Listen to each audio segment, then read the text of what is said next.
So,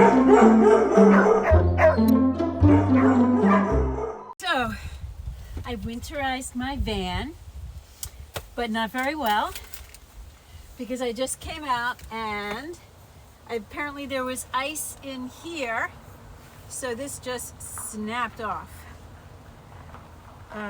So now I have to buy a new faucet. Now, this was the one thing that was too big, so I'm probably gonna buy, I found just a plain black one without all the squigglies. It's 12 inches, so it'll just come like that. So I'm going to buy the smaller one. I chose to winterize the van because I'm not going to take it out. It's too freaking cold, and I like this van when I can open all the windows. Between now and end of February, I'm working on a screenplay that I will continue after then, but that's what I'm doing right now. And it's a really neat screenplay because it talks about truth, which is a real thing with me since there's so many lies out there right now. And I got bullied by this woman, rich woman, used the law to bully me. So that is an inspiration for this story. And also this creepy guy who I just sued and won against. In December of 2019, I paid $2,500 to do 8 people matching pet fashion shows across the country. Then COVID hit, so I didn't get to do any of them. Everything got canceled. I started to do the New York show. I arrived, I had 10 models booked. 2 of them came in from out of town. I had 10 dog models. 5 of them were part of a rescue because my whole thing was to promote rescues. And the other 5 were celebrity Instagram dogs. And I had, like in 2019, I had planned the whole thing. I even contacted different shelters in different states and had it all set up until COVID hit.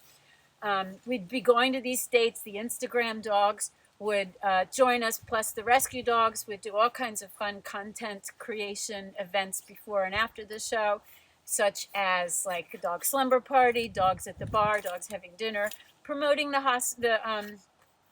any hotels we were in or anything. Then COVID hit, it all canceled. So anyway, I went to the New York I started to go to the New York show. 3 days before the show, the producer tells me that I have to pay $50 per human in order to bring the dogs in the building. There had been no mention of this before then. So I took it to small claims court and I won. Small Boutique Fashion Week is not really what it claims to be. Anyway, enough of that. I'm going to figure something out. I built this van so that I could travel to these shows during COVID, and that was going to be really exciting. Before I designed pet clothes, I was a writer, which is why I'm going to be writing a screenplay. It's what I'm trained to do, and it's what I love to do. But before that, I went to college for fine arts and design, and I got a job out of college designing for Albert Nippon.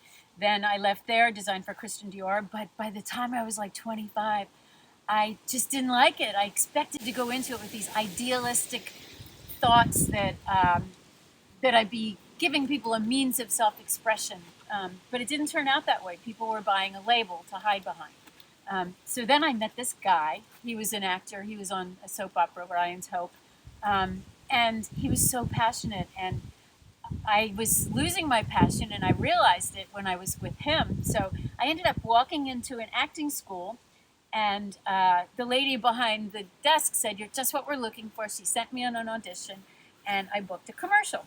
So then I started taking classes, and I really fell in love with it because the beauty of any kind of stage or cinema is the white lines on the page, what people aren't really saying, because it's what they're thinking, what they're feeling. Art is a medium that's supposed to move people, and you move people through feeling.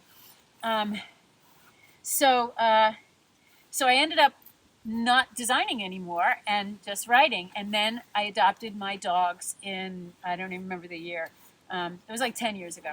So I saw all these dogs on Facebook being put to sleep. So what I did was I designed a cute little collection of t-shirts and hoodies. I got a couple of pro photographers, and we went into the shelters and took adoption photos. We first saved 99 dogs. Then the next event was we saved 86 dogs. And so I decided to turn it into a business, doing these people matching pet fashion shows to bring awareness, to raise money for the rescues or organizations that had the pet fashion shows, and I sold pet clothes. So then after all this COVID stuff and the lawsuit brought back all the PTSD from the woman who bullied me. It was really, really harsh, to the point that when I was talking to the judge, I just lost all confidence and all sense of self, and didn't even say the most important thing, which was, whatever, I don't even want to deal with it. So my story is my way of coping and putting all of that into an artistic expression, so people can identify with what COVID and the political lies and environment of today is doing to people. So that is my plan. I'm going to do that between now and February. Then in February, I'm going to fix my sink. And then I'm going to start taking trips. My first trip is going to be to an alpaca farm. And then I have some other things. There's a tulip festival out in Holland, Michigan, I'm going to go to. There's a lobster festival in Maine I'm going to go to. Also, my mom's 95 years old, and she's doing pretty good. She doesn't have she doesn't take any medicine, but she's old and she's not really super healthy, and she's very forgetful. And I moved here. One reason I moved here was to be around her. I did that when my dad got sick, and then I went back to California. So this time I won't go back to California. I'm done with California. So I'm going to take a lot of there's so much to explore that's within 5 hours of here. And that's perfect. And while I'm there, I will write. And since my protagonist in this story lives in a van, I will get some good descriptions of places by going to places. So it'll be very real. I like to write very real. If I don't know it already, I learn it. So that is this video. I hope nothing else breaks from the cold. I'm worried about my water heater. I don't know how to empty it without taking it out and dumping it. I think I might just plug it into a plug and warm it up. If anybody out there knows the best way to winterize a water heater without removing it, that would be really great. If it's already emptied of water, then I don't want to turn it on, because then I'll just burn it out. So there's so much I don't know. Ooh, look at this. This is my olive oil. It's frozen. Hopefully it's still good when it defrosts. This is my Lola hot sauce. It's not frozen, but it's chunky.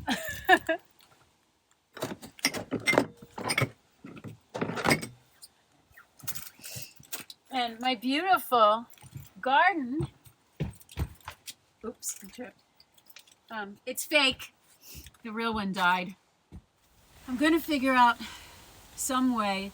The one thing I hope to do is I had this plan to form a group.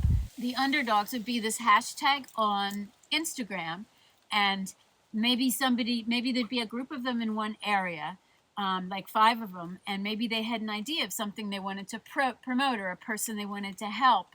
Or, it could be an individual, it could be a group, it could be a rescue organization. It could simply be something they want to bring attention to. So I would travel down to them, before I left, would plan some sort of really fantabulous event that would do the job of whatever they wanted to do. Not expensive, just creative. And then I would travel down there, and we would get things together and do the gig. And then I would we'd have a big party outside, in a park or something, and cook dinner in the van, and we'd hang out and joyfully and discuss the fun that we just created. And then I'd come home, and then maybe a month later go and do another one. So that's one idea. Another idea would be if I can get a rescue that wants to do a people matching pet fashion show, I would go and do that. But I am going to travel to places and hopefully do fun things, and hopefully people will follow along and maybe join in, because one of my goals is to take my social media world and bring it into real life, because social media is a lie. My screenplay's theme is about the truth. The thing I hate about right now is that lies are so permanent. So they've metastasized into this horror show that's destroying the country. So I think by bringing social media into real life, it will be much more rewarding for those involved in social media and whatever we go and do in the real life. So anyway, that's all.